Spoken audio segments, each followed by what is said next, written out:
The morning I found a backhoe ripping through my grandfather's pecan grove, the same trees he planted the year I was born, I knew the Ridgerest HOA had just made the biggest mistake of their lives. Diesel fumes mixed with the smell of torn earth at 6 in the morning. The hydraulic whine of machinery echoed through the valley like some giant creature screaming. I stood there in my work boots, coffee cooling in my hand, watching 40 years of wood in memory turn to splinters. A man in a yellow hard hat waved a permit in my direction. "County approved, sir," he shouted over the noise. On the paper was a signature I recognized instantly. Veronica Ashworth, HOA president, real estate agent, and the kind of woman who called a $900,000 ranch an eyesore. They were installing a drainage pipeline, 48 inches of corrugated steel slicing straight across my land. Their plan was to dump their golf course runoff into the same creek my cattle drank from. My compensation was $8,000. Non-negotiable. Veronica thought I was just another old rancher she could push around. She had no idea I'd been playing a much longer game than she could imagine. What would you do if someone built on your property without asking? And where are you watching this from? Drop your location below. I need to know I'm not the only one who's had to fight back. My name's Cole Brennan, 54 years old, third-generation rancher, and if you ask my wife Shauna, too stubborn to quit anything. These 80 acres have been in my family since 1957. My granddad, everyone called him EMTT, bought the place with his Korea discharge pay, $9,000 cash for what folks then called worthless scrubland. He spent 30 years digging wells, planting pecans, and stringing fence in heat that would kill a horse. On my 25th birthday, he handed me the deed and said, "Don't let anyone take this from you. We're not rich, but we're steady. I run 40 head of Angus and a few dozen bee boxes. Shauna teaches 4th grade. Our daughter Mariah just finished vet school, first Brennan with a doctorate. Life's simple, paid for, peaceful, and that peace ended the day Veronica's backhoe touched my soil. Here's what nobody in Ridgerest knows. 15 years ago, during the worst drought this county had seen, I quietly bought a failing water utility called Clearwater Solutions. Paid $340,000 for it, registered it under EMTT Holdings, and hired a manager named Darnell to run operations. I stayed a ghost owner, no press, no public record, because in Texas, water isn't just a utility, it's power. And Clearwater now serves 14 towns, including Ridgerest. 5 years back, the developers broke ground on Ridgerest Estates, 350 homes, a golf course, and a spa for weekend cowboys. Houses sold before the foundations were poured. Then came the HOA, Veronica's empire. She crowned herself president, driving a white Range Rover with vanity plates that read, "Sold it." She wore $1,000 boots and used words like optics. To her, my ranch was rustic, the way someone might describe something that needs demolishing. Within 6 months, she'd lobbied the county to rezone the land around Ridgerest. Her target? My 80 acres. She made 3 offers. First, $600,000, more than fair for land this quaint, she said. I told her no. Second, $750,000. She brought blueprints this time. Think of your legacy, Cole. Your grandfather would want you to be practical. I said no. Third, $500,000. Take it or leave it. Property values are dropping. I left it. That's when the gloves came off. 6 months ago, Ridgerest commissioned a drainage study. Their engineer, handpicked by Veronica, declared my creek the only viable outlet for their storm runoff. The county granted them a permit under public necessity. They'd lay 600 feet of pipe across my ranch. Compensation, $8,000. I called my old friend Buck Hollister, county commissioner. He pulled me aside in the courthouse, voice low and nervous.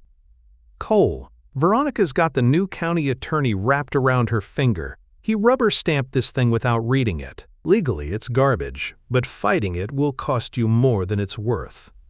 The man's office smelled like burnt coffee and worry. His handshake was damp. He wasn't wrong.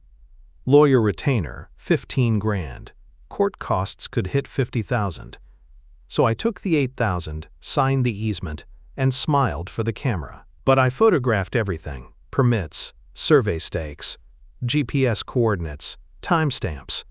Grandpa EMTT always said, "Pick your battles, but when you pick one, end it." At the signing, Veronica handed me the check. Her lipstick matched her nails, bright red and smug. "I'm sure you'll spend this more wisely than you maintain that barn," she said. "People like you are just built differently." I folded the check. "Appreciate your concern, Veronica." That night, under the glare of floodlights, I watched their crew work, metal shrieking, engines groaning, the beep-beep of reversing trucks slicing through the still air. Shauna brought me a beer and said softly, "It's just drainage, honey, not worth a heart attack." I nodded, but my jaw was tight. I wasn't angry, I was planning. A week after they finished, my cattle refused to drink from the creek. Not one. They stood 10 feet from the water, bawling. If you've ever raised livestock, you know what that means. 48 hours before real trouble. I grabbed a jar, drove to the county extension office, and asked the water tech to run tests. 20 minutes later, he came back pale. "Your pH is 8. 4. Should be around 7. Silt's 4 times normal. Diesel traces. Concrete leach. Maybe fertilizer runoff. Construction upstream?" I said, "Yeah. HOA construction." When I called Ridgerest's office, some teenager answered. I could hear her gums snapping through the phone. "Not our problem, sir. Your cattle, your issue." Click. So I drove there myself. The Ridgerest clubhouse looked like a 5-star hotel. Marble floors, crystal chandelier, air conditioning so cold I could see my breath. The place smelled like lemon cleaner and arrogance. I sat on a leather couch that felt more like sculpture than furniture and waited 40 minutes. When Veronica finally saw me, she didn't stand. Didn't even look up at first. I laid out the test results, asked for remediation, a settling pond, filtration, anything. She skimmed the paper, shrugged. "Our engineer certified that pipeline as environmentally neutral. If your creek's dirty, maybe your cattle are the problem." "Ma'am," I said, "your runoff is poisoning my water." She smiled that fake sweet smile. "Mr. Brennan, Ridgerest represents $140 million in property value. Your ranch, maybe $800,000. The county agrees our needs outweigh yours. If you don't like it, sue us." I left without a word, drove home, sat at my kitchen table with aspirin, paperwork, and my grandfather's old words ringing in my ears. "Pick your battles. End them." I pulled out my phone, texted Darnell, my manager at Clearwater. "Pull Ridgerest's file. I need to read every word of their contract." He replied in 30 seconds. "Trouble?" I typed back one word. "Opportunity." And that's when the real fight began. The contract arrived in my inbox an hour later. 20 pages of fine print, clauses most people would skip over. I didn't. Buried on page 17 was the smoking gun. Clause 7B, rate adjustment provision. If a customer violated environmental covenants or caused contamination upstream of utility sources, Clearwater could escalate rates up to 300%. Right below that, Clause 9C, breach remediation. The utility could require corrective action at the customer's expense. Translation: if Ridgerest was polluting my creek, I could make them pay to fix it, or cut their water off completely. Contracts aren't just rules, they're weapons. You just have to know where to aim.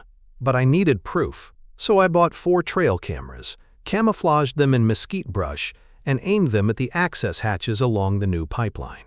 For 3 days I checked the footage obsessively, drinking coffee until my hands shook. On day 4, I hit gold. The video showed Ridgerest lawn crews, HOA logos on their shirts, opening the access hatches and dumping grass clippings, pool backwash, and fertilizer straight into the pipe. Not stormwater, illegal waste. The kind that violates the Clean Water Act and brings EPA fines starting at $10,000 a day. I downloaded everything, backed it up twice, and made a folder called Evidence. That night, Shauna found me hunched over the kitchen table, coffee cold, papers spread like a crime scene. "What are you doing?" she asked softly. Due diligence, I said. She knew that tone. It meant I wasn't just mad, I was plotting. 2 weeks later, every mailbox in Ridgerest got a glossy newsletter. Front page headline in bold, "Local ranchers' neglect threatens community water quality."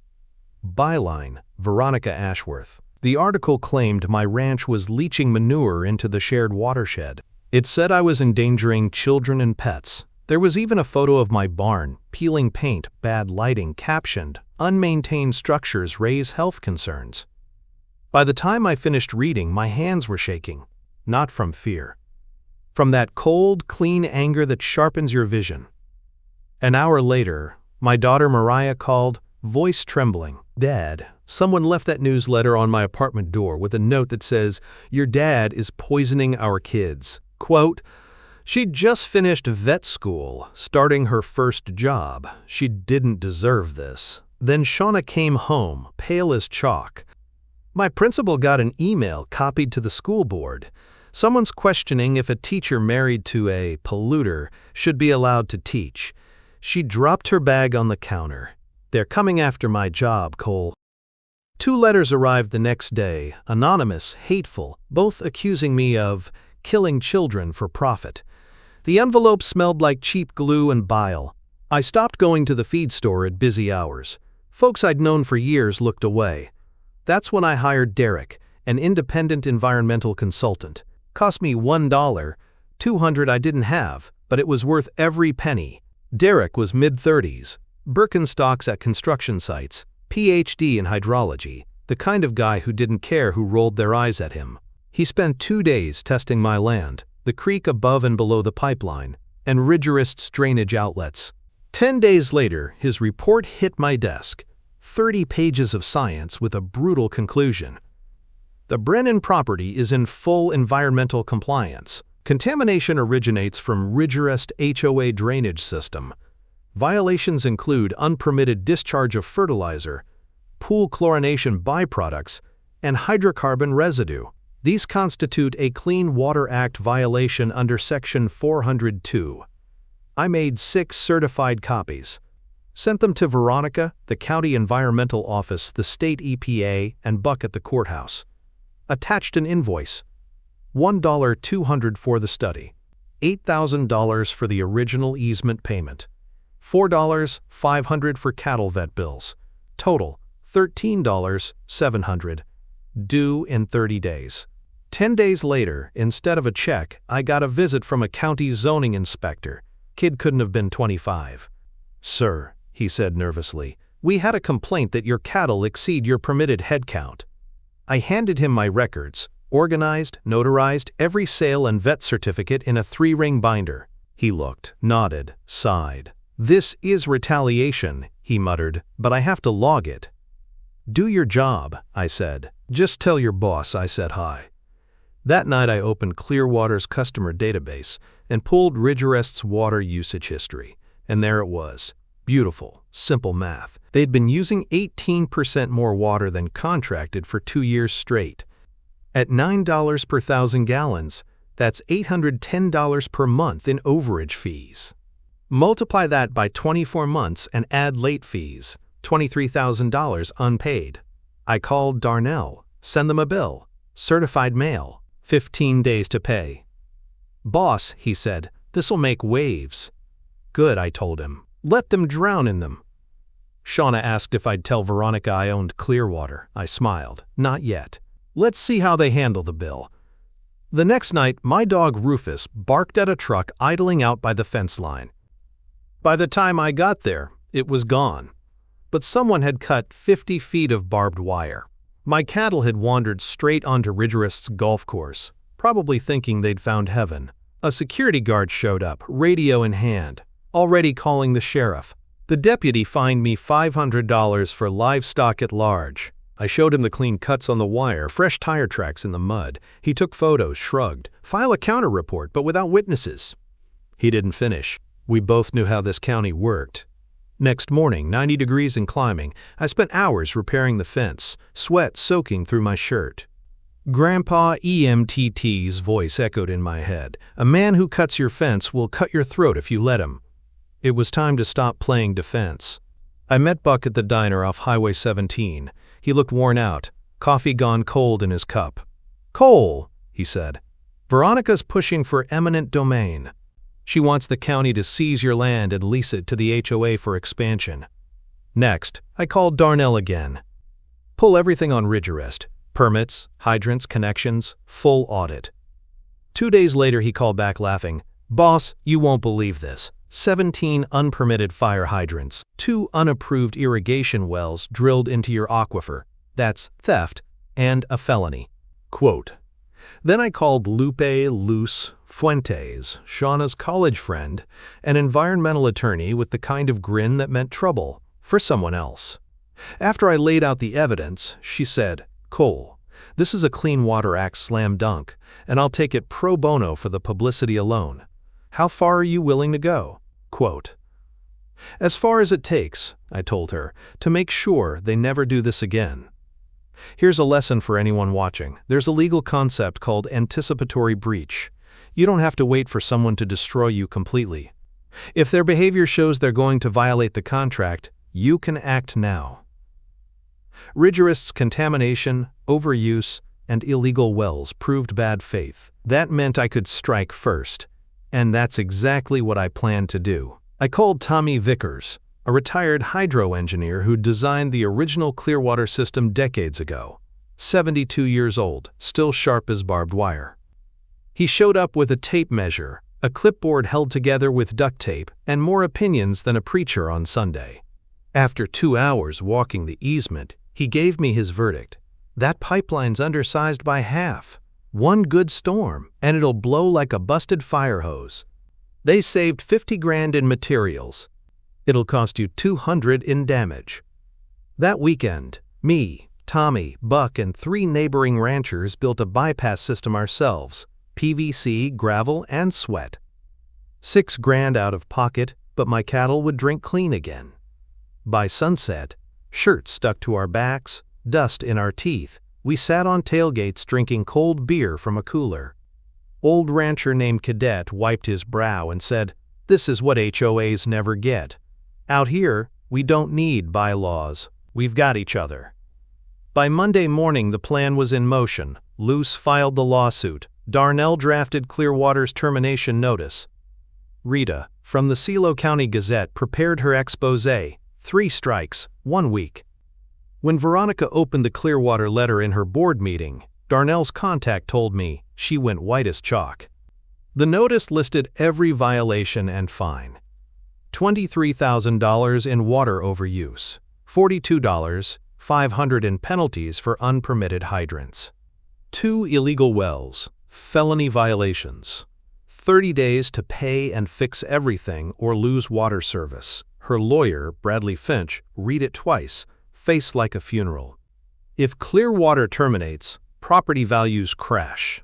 No water, no occupancy permits. You can't sell houses that can't be lived in. Veronica snapped. "Then sue them!" Finch shook his head. For what? Enforcing their own contract. She demanded to know who owned Clearwater. Finch came up empty. "It's held by EMTT Holdings, LLC. No public records." Veronica cursed. "Then we pay the fines and move on." Finch frowned. "That's 65 grand, not counting the wells." "The state's already involved. This isn't a checkbook problem anymore." Meanwhile, I stayed quiet. Let them stew. Darnell confirmed Ridgerest homeowners were panicking. Their Facebook group exploded with posts. "Is our water getting shut off? And why is our HOA being sued?" One resident wrote, "Maybe we shouldn't have pissed off the rancher." Veronica deleted it, but fear spreads faster than truth. Luce filed our lawsuit in county court. Brennan vs. Ridgerest HOA, trespass, nuisance, defamation, negligence, breach of easement, emotional distress. We asked for $150,000 plus an injunction to remove the pipeline. Luce said, "We don't need to win fast. We just need to bleed them." Here's a secret most folks don't know. In discovery, lawyers can subpoena emails, texts, and board minutes. If they delete them, It's spoliation. Judges hate that. And people like Veronica? They can't help documenting their own crimes. I took everything to Rita at the Gazette. Photos, reports, timestamps, hate mail. Her office smelled like old coffee and printer ink. She watched the trail cam footage of HOA workers dumping waste into the pipeline and grinned. Front page coal. Tommy brought me an engineering report proving the pipeline was a ticking time bomb. We installed sensors, flow meters, pressure gauges, cameras. When that pipe failed, we'd have data to prove it. Then Buck dug through public records and found Veronica's weak spot. 4 investment homes in Ridgerest, all mortgaged to the hilt. Her entire net worth depended on keeping that neighborhood's property values high. If the water shut off, her empire collapsed. For once, fate was on my side. Late August, the sky turned black. A tropical storm dumped 9 inches of rain in 18 hours. My bypass held. Their pipeline didn't. At 2 a.m., I woke to a roar like a freight train. By flashlight, I found 3 sections of Ridgerest's pipe blown apart, gray sludge flooding 12 acres of my pasture. The water reeked of chlorine and sewage. My hay crop gone, fences washed out again. But you know what I felt? Relief. Because now I had undeniable proof. By sunrise, Tommy's drone was overhead, recording everything: burst joints, chemical foam, standing water. His sensors logged the whole event: time, pressure, contamination levels. Damage report: $38,000. Ridgerest residents were worse off. 60 homes without water, another 100 with brown sludge trickling from taps. They boiled water for 2 days. The HOA called an emergency meeting. Glenn Pritchard, the lone, honest board member, moved to fire Veronica and settle with me immediately. The vote failed 3-2. Glenn quit on the spot and went straight to Rita, gave her an interview calling the board corrupt and incompetent. Veronica's response? Panic. She begged the county attorney to seize my land through eminent domain. He told her, "You're radioactive. Don't call me again." The developer refused to back her. Her kingdom was crumbling. Luce filed an amended complaint, adding the flood damage, $26,000 in new costs, plus punitive damages. Darnell's 30-day clock on their water contract was nearly up, so I organized a public meeting at the courthouse. Invited everyone: homeowners, press, county officials, the EPA. 200 seats. We filled everyone. The air buzzed with tension, phones recording. Lights flickering overhead. Luce went first. Calm, confident. She displayed the photos, the reports, the trail cam footage. "This wasn't an accident," she said. This was arrogance.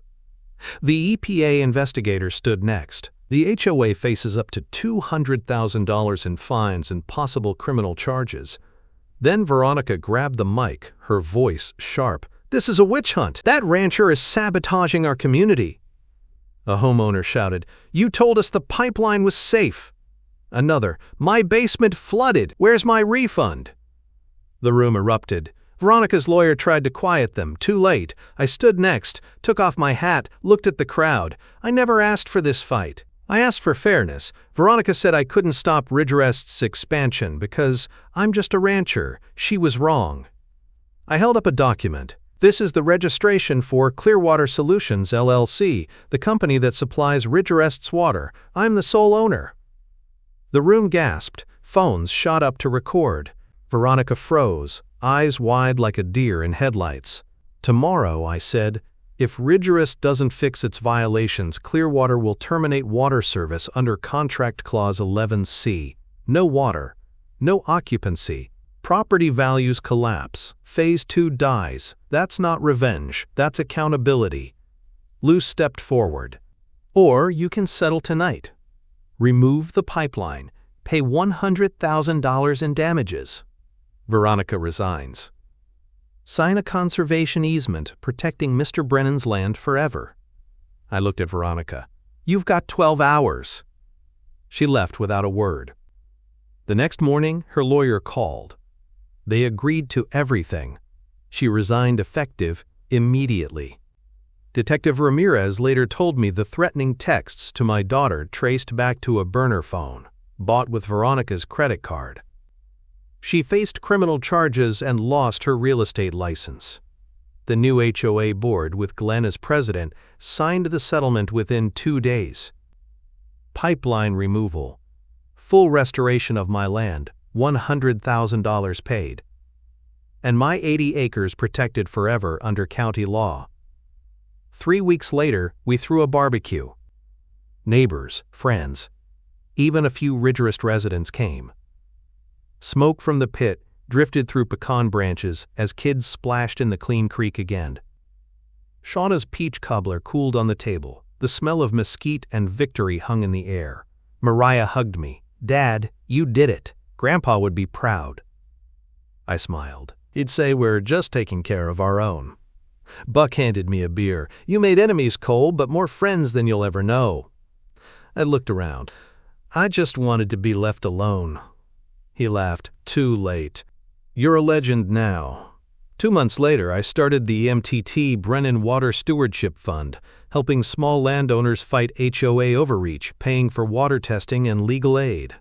Loose volunteers as counsel. Tommy handles consulting. We've already helped 3 families. So here's what I learned, and what I want you to remember. When powerful people try to take what's yours, you have 2 choices: roll over or fight smarter. Keep every photo, every email, every receipt. Patience and documentation beat arrogance every time. I'm sitting on my porch right now, Rufus snoring at my feet, watching the sunset over my pasture. Shauna hands me lemonade and asks, "Any regrets?" I smile. "Just one. Should have charged them interest." She laughs. The sound drifts across the quiet land that's ours again. Some battles you win with fists, others with patience. This one, I won with water. Now tell me, if your HOA tried something like this, would you fight back? Drop your story in the comments, hit that like button, and subscribe for next week's tale about the neighbor who tried to steal my water rights. He didn't know I was recording every conversation for 6 months. You're gonna love that one.